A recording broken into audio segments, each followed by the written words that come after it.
Some people say that mass immigration into the United States can help reduce world poverty. Is that true? Well, no, it's not. And let me show you why.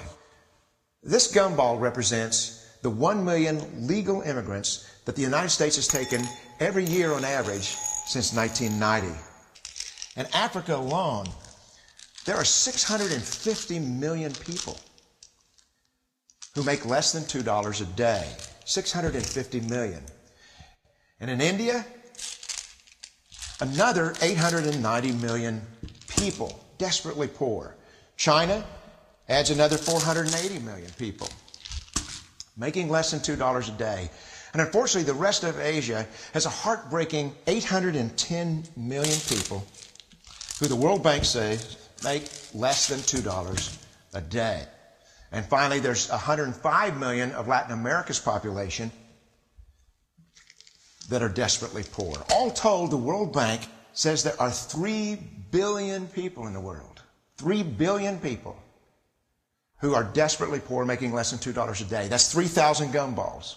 And every year, we take 1 million and suggest that we've somehow made a humanitarian difference.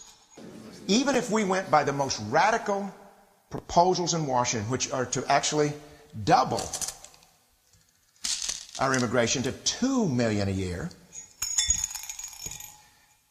which would totally overwhelm our physical, natural, and social infrastructures, we couldn't make a noticeable difference. And we may be really hurting the impoverished people of the world, because the 1 million that we do take are among the most energetic, often the better educated.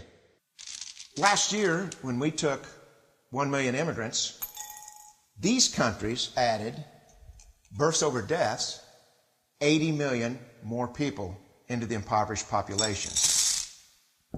And this year, Congress is bringing in 1 million legal immigrants.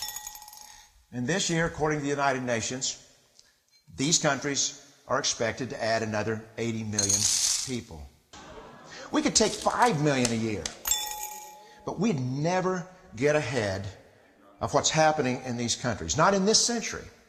Don't you see?